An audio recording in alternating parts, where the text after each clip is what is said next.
Assista agora ao programa Momento de Fé. Meu amigo, minha amiga, continuamos. Olha só, uma palavra para você. Tô aqui com meu chimarrão, né?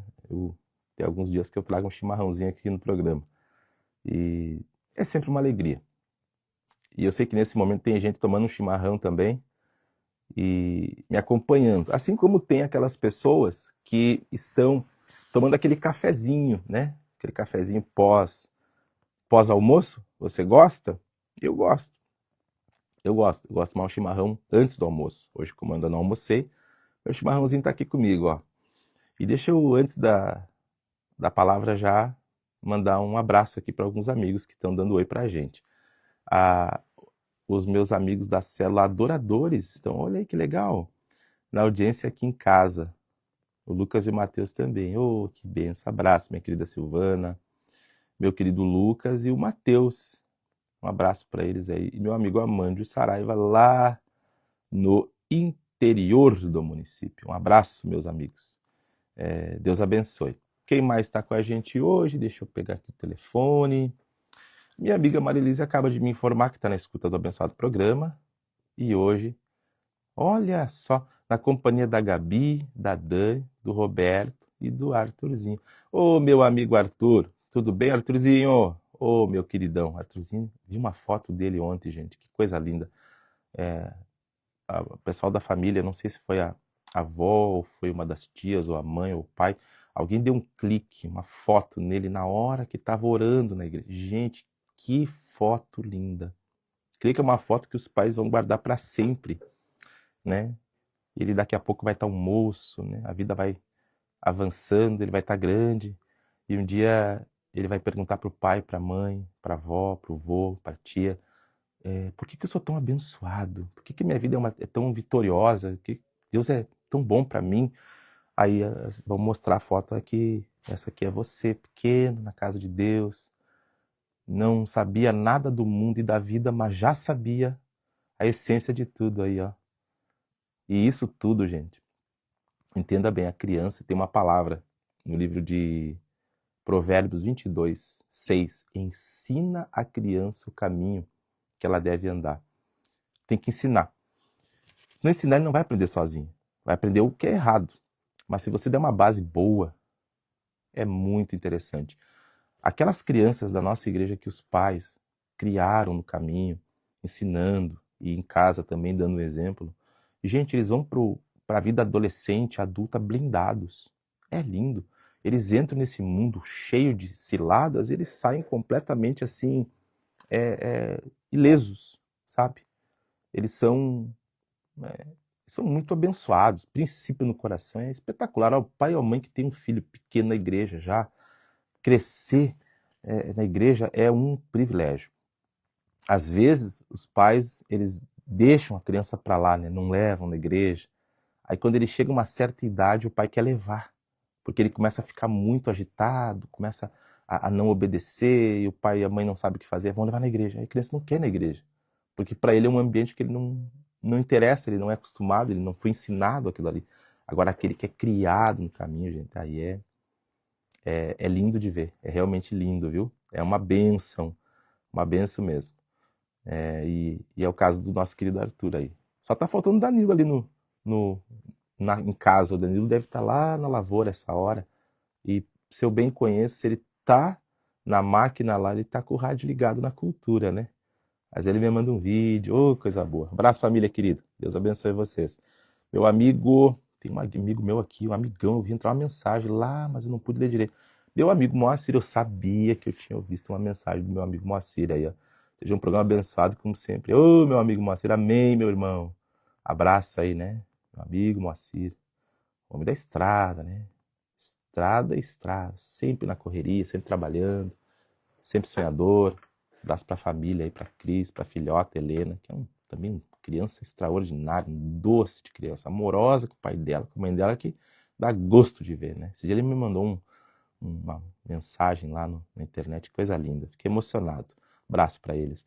Minha amiga Roberta também confirmou a audiência. Abraço, Roberta, obrigado, sempre com a gente, né? Roberta, esposo, maninho, a Letícia, Dona Mara Rosane, minha companheira de anos na igreja já, né? Muitos anos. Ih, meu Deus, se eu não me engano, 2009 ela chegou na igreja. Faz a conta aí, 2009 para 2025. É tempo, são 16 anos juntos já. Coisa boa. Abraço para ela. Das nossas membras há mais tempo, mais longevas na igreja, né? A turma abençoada ali que nós temos. Quem mais está com a gente? Você que está chegando, vai dando um oi para a gente aqui que daqui a pouco eu registro. Bom, deixa eu falar para você. Tem mais gente chegando, depois eu vou registrar. Vai mandando oi. Pessoal, veja só. O batismo nas águas, o que ele é? O batismo nas águas, ele é o cumprimento de uma ordenança de Jesus. Jesus, ele disse assim, aquele que crer e for batizado será salvo. Então a verdade é que quando nós entregamos a nossa vida para Jesus, por meio do batismo, ele representa o começo de uma nova história, onde Deus tem participação total, onde Deus ele é aquele que é protagonista da nossa vida. É uma resposta à obra da cruz, onde nós entendemos que assim como Jesus entregou a vida por nós, nós entregamos a nossa vida para andar com Ele. E vou dizer para você, esse mês eu completei 26 anos de batismo e, gente, olha, eu olho para trás e foi a melhor coisa que eu fiz na minha vida. Eu era um menino, eu tinha 17 anos naquela época, eu não tinha ninguém da minha família na igreja, eu não tinha ninguém da minha família. Você tem noção do que é isso? Eu não tinha nenhum apoio, digamos assim. A igreja não tinha modelo celular naquela época, a gente não tinha essa coisa boa que a nossa igreja tem, o acolhimento, né? Não existia muito isso. Era meio cada um por si, Deus por todos. E eu lembro que eu entendi a necessidade. Eu percebi, eu preciso me aliançar com Deus, eu tenho que ter uma aliança com Ele. Eu não tive medo. Se você perguntar para mim se eu estava perfeito nessa época, eu não estava. Se eu era um pecador, eu era. Porque às vezes a gente pensa assim, não vou me batizar porque eu faço isso, porque eu faço aquilo. As pessoas têm a ideia de que o batismo é o fim da linha. É a linha de chegada. Não é, gente. O batismo é a linha de partida. Uma pessoa que está se batizando não é perfeita, não. Ela tá nascendo para Deus ali. Então ela vai começar uma construção de história, você entende? E é isso que acontece. A religiosidade coloca um monte de impedimento em cima do batismo. Inventam cursos e mais impedimentos que não tem na Bíblia. Um dia perguntaram, pastor, vocês dão algum curso antes do batismo? Eu digo, qual curso está na Bíblia do batismo? Me mostra qual que Jesus deu. Não tem nenhum curso. O que tem depois, isso sim, é o que a igreja, no modelo celular, que a nossa igreja oferece, que é o discipulado. Aí sim.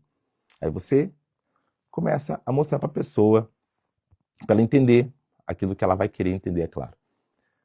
Então é uma questão de dar um passo, sabe? Só que a religiosidade, ela coloca isso na cabeça do pessoal, você não pode que você faz isso, você não pode que você fazia aquilo. Quando eu fui para as águas, gente, eu tinha uma vida toda errada. A única coisa que eu tinha era vontade, desejo de ser uma pessoa de Deus e fazer o melhor. Eu não conseguia sozinho. Eu entendi isso. Pelo batismo, eu dou acesso a Deus para mim. Minha vida passa a ter o cuidado dele diferente de como era antes. E então, eu passo a vencer e foi a melhor coisa que eu fiz. Melhor coisa que eu fiz. E eu olho para trás hoje, após 26 anos, né? Eu lembro que alguém me dizia assim, você vai para a igreja, vai batizar, você não vai firmar, não vai ficar na igreja. 26 anos passaram e eu nunca saí da igreja, eu nunca perdi uma ceia na minha vida em 26 anos. Tem noção de quanto isso é um privilégio? Eu nunca deixei de entregar no altar o que era de Deus, eu nunca deixei de fazer as coisas, sabe? E eu vou evoluindo, eu estou melhorando, eu estou nesses 26 anos no processo. A gente não é perfeito, você entende? Mas sem Jesus a gente não consegue nem ser melhor.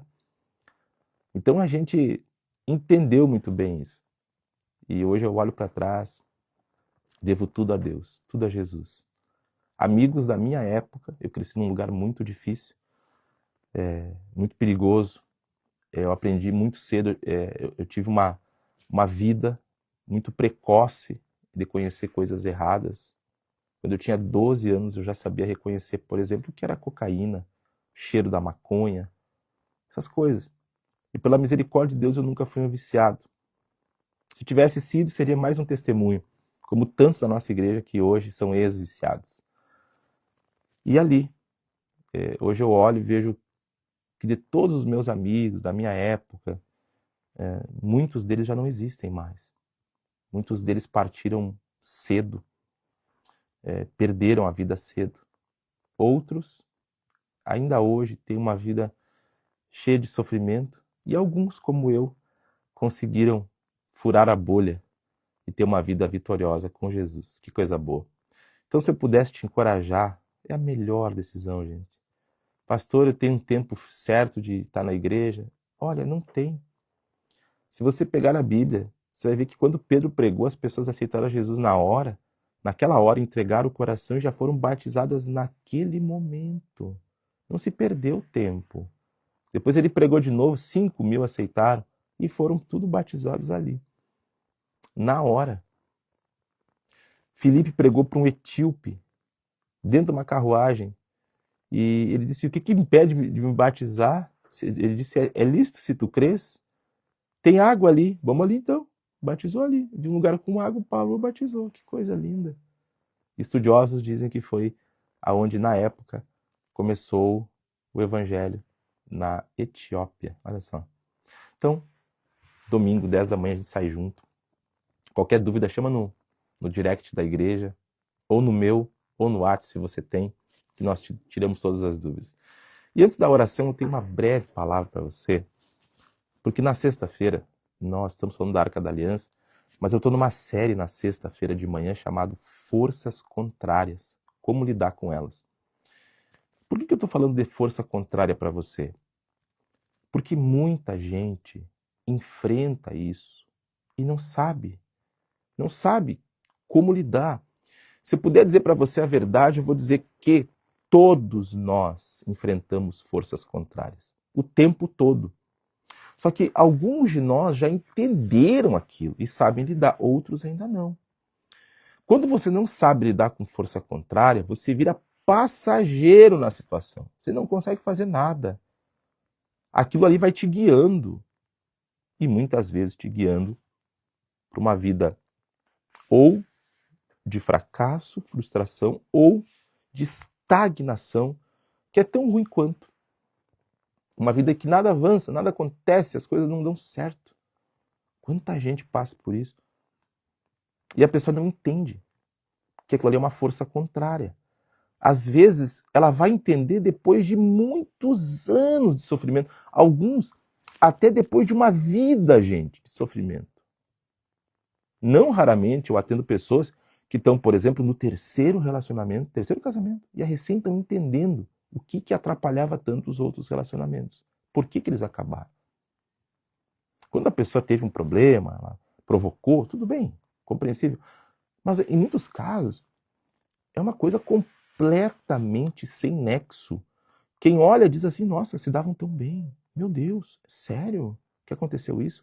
São forças contrárias. Quer que dê alguns exemplos para te ver? Então existe a inveja, gente. Tem uma inveja ali. Tem uma inveja que está ali disfarçada. Mas não é só isso, não. Eu tenho atendido pessoas só essa semana, e por isso estou trazendo aqui no programa, porque só essa semana, escute isso, é bem sério. Hoje é quarta-feira. Essa semana, 4 pessoas, olha só, 4 pessoas me trouxeram situações muito parecidas. Olha só. Pessoas me perguntaram assim, pastor, pode haver uma coisa ruim do antigo dono de alguma coisa que eu comprei? Pode haver uma carga? Olha que coisa muito curiosa, gente. Pode existir? Pastor, eu comprei um veículo O antigo dono pode ter alguma coisa ruim, por causa daquele veículo ali que estava com o antigo dono. Pode ter algo ruim na casa que eu comprei. Pode ter algo ruim no terreno que eu comprei. Pessoal, por incrível que pareça, existem muitas coisas sim nesse sentido. Eu vou dar um exemplo para você rapidamente. Já atendi casas que as pessoas ouviam barulho, vozes e passos na casa. Teve gente que deixou a casa por causa da perturbação. É que ali naquela casa se invocavam forças malignas. Olha só. Pastor, eu não quero morar nessa casa. A pessoa não sabe. Então existem aquelas forças malignas que se sentem donas do território. Olha só que coisa. Ou quer ver um outro exemplo? A pessoa foi morar numa casa, briga com o marido, uma coisa que não tinha antes. É que alguém antes falou assim naquela casa: ninguém vai ser feliz aqui. Aqui, eu não fui feliz aqui. Ninguém vai ser feliz aqui. Tá entendendo? Existe muito isso. São maldições lançadas, mas eu quero que você entenda. Não precisa ter medo. É só saber lidar e quebrar. Se você souber lidar, isso aí cai por terra e tudo vira uma paz. Nós conseguimos lidar com isso na igreja. E a gente consegue trazer muita gente para uma vida nova a partir do entendimento de vencer essas forças contrárias. E aí a pessoa não consegue ser feliz naquela casa. Você entende agora? Tem pessoa que foi morar num lugar, foi objeto de uma terrível disputa judicial, familiar, anos atrás. Ali teve muita briga, muita praga rogada, muito desejo de mal. Isso é muito sério, gente. Eu encerro contando o caso de uma casa que eu fui morar aqui em São Borja. Éramos só eu e minha esposa, nossa filha não existia. E quando eu fui mudar para casa, uma moça da igreja falou assim: pastor, o senhor não vai morar naquela casa assim, assim? Eu falei: vou. Pastor, pelo amor de Deus, o senhor não fechou o contrato? Já fechei, vou me mudar essa semana. Não, pastor, não vá. Eu falei: por quê? Porque os 3 últimos casais que moraram ali se separaram, tem alguma coisa muito pesada naquela casa. Mas eu fui morar lá. E, gente, não é que tinha algo, tinha uma peça lacrada na casa, que quando a gente alugou, essa peça aqui para fora ali não tem uso. E eu fui observar um dia, porque a porta estava meio ruim, e eu vi ali muitas coisas de se invocar o mal. Realmente havia uma carga. O que eu fiz? Usando o conhecimento e a autoridade que Deus me deu, repreendi todo aquele mal. E é o que eu vou te ensinar na sexta. Resultado: moramos 2 anos e 3 meses na casa, sem nenhum problema. Saindo de lá, eu só saí da casa porque a Júlia, a pastora, ficou grávida e nós precisávamos de uma casa um pouco mais, um pouco melhor para nossa filha nascer. Foi assim, não tive nenhum problema. Aquele mal, eu saí de lá ileso, não fez nada no meu casamento, na minha família. Você entende agora? Existem muito isso. E nós temos que aprender a lidar. Então, quando você aprender a lidar, 1000 caem ao teu lado, 10.000 à tua direita, Salmo 91. E você não é atingido. Vamos falar com Deus agora? Eu falo com Deus aqui e já mando os últimos alôs daqueles que chegaram. Vamos lá? Momento de fé.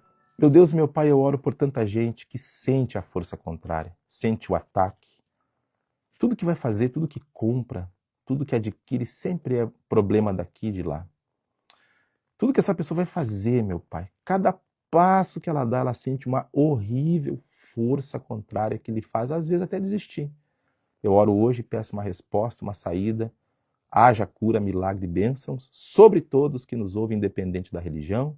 Amém e amém, Jesus.